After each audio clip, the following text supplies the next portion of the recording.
নমস্কার বন্ধুরা, welcome to its Arunima. আজকে যা গরম পড়েছে তো আমি নিয়ে চলে এসেছি কাঁচা আমের শরবত। তো চলো স্টার্ট করা যাক আজকের এই রেসিপি। তো কাঁচা আমের শরবত তৈরি করার জন্য আমি এখানে নিয়ে নিয়েছি 3টে আম। এবার দেখো ফ্রেন্ডস, আমের এই পোর্শনটা একটুখানি কেটে নিতে হবে। কেটে না নিলে এই পোর্শনটা কেটে সবসময় বাদ দিয়ে দিতে হবে, নয়তো আমের টেস্টটা অতটা ভালো হবে না। নেওয়ার পর ঠিক এইরকম দেখতে হয়ে গেছে, দেখলে? তো এর মধ্যে আমি এই দুটো আমকে একটু সেদ্ধ করে নেব আর এই আমটা পুড়িয়ে নেব। পুড়িয়ে নেওয়ার একটাই কারণ আছে, যাতে একটা স্মোকি ফ্লেভার পায়। এখন আমি দুটো কাঁচা আম এই প্রেসার কুকারে দিয়ে দিচ্ছি। এবার দেখবেন ফ্রেন্ডস, জলের পরিমাণটা কিন্তু বুঝে দেব, বেশি দেব না। আমটা যেন ডুবে না থাকে, অল্প দেব। আর এর ভেপারেই কিন্তু এটা সেদ্ধ হয়ে যাবে। আর সেদ্ধ করার জন্য অবশ্যই নুন দিয়ে দেব। এবার আমি প্রেসার কুকারের লিডটা বন্ধ করে নেব, ব্যাস। এরপর সেদ্ধ হওয়ার জন্য ছেড়ে দেব। ঠিক 2 থেকে 3 সিটির মধ্যে আমাদের আম সেদ্ধ হয়ে যাবে।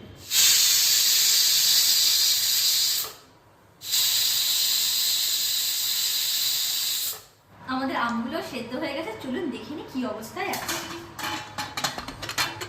পারফেক্ট, এরকমই চেয়েছি। এখন আমটাকে হাই ফ্লেমে পুড়িয়ে নেব।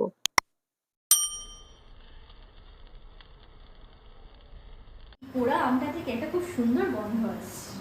গন্ধতেই বোঝা যাচ্ছে যে কত সুন্দর স্বাদ হবে।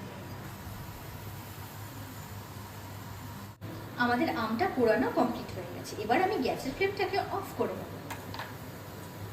আম পান্নার স্বাদটাকে এনহ্যান্স করার জন্য একটা স্পেশাল মশলা আমি তৈরি করে নেব। এখানে আমি নিয়েছি 1 টিস্পুন জিরে, 1 টিস্পুন গোটা গোলমরিচ আর 3খানা এলাচ। এবার আমি লো ফ্লেমে এইটাকে ভেজে নেব হালকা। 1 থেকে 2 মিনিট ঠিক এইভাবে আমি ভেজে নেব। এখানে আমাদের একটা জিনিস ভালো করে নজর রাখতে হবে, যেন কোনোভাবে এই মশলাটা পুড়ে না যায়, তাহলে কিন্তু আর সেই স্বাদটা আমরা পাবো না আম পান্না। আমার মশলা এখানে ভাজা হয়ে গেছে। এবার আমি এটাকে একটা জায়গায় স্টোর করে নেব। এই স্পেশাল ভাজা মশলাটা আমি এবার গ্রাইন্ড করে নেব। গ্রাইন্ড হয়ে গেছে, এই দেখো। আমটা মারাত্মক গরম আছে, তো আমি এই আমটাকে ঠান্ডা করে নেব। ঠান্ডা করা হয়ে গেলে আমাদের ছিলকা থেকে পাল্পগুলো সরাতে খুব সুবিধা হবে। তো চলো আমি এটাকে ঠান্ডা করে নেব। সবকটা আম একটা বোলে নিয়ে নিলাম। দেখুন কি সুন্দর খোসাগুলো ছেড়ে আসছে। এটা আমি একটু সাইডে রাখবো। এবার আমি খুব আস্তে আস্তে ঠিক এইভাবে আমের পাল্পগুলোকে ছাড়িয়ে নেব আম থেকে। এটা বেশিক্ষণ লাগবে না, কারণ আমগুলো সেদ্ধ আছে।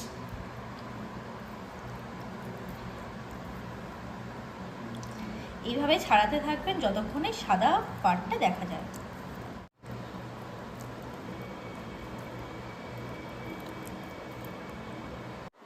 আমাদের আমের পাল্পটা রেডি হয়ে গেছে। আপনারা চাইলে এটা ফ্রিজারে 2 সপ্তাহ স্টোর করে রেখে দিতে পারেন, একটুও নষ্ট হবে না। এবার আমি একটা মিক্সার গ্রাইন্ডারে একটু জল,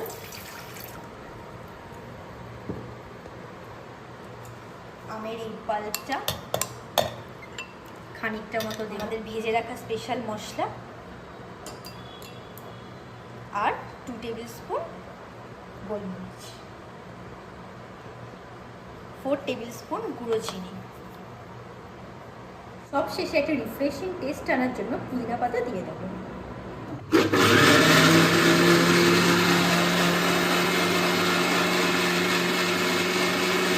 আমি এক এক করে গ্লাসে কিছু আইস দিয়ে দেবো। দেখুন এরকম আইস দিয়েছি। এবার আমি গ্রাইন্ড করা মিক্সারটা একটু একটু করে গ্লাসে দিয়ে দেবো।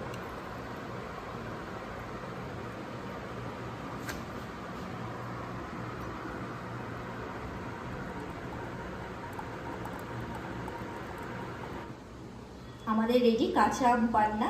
এবার গার্নিশিংয়ের জন্য আমি কেটে রাখা লেবু আর পুদিনা পাতা দিচ্ছি।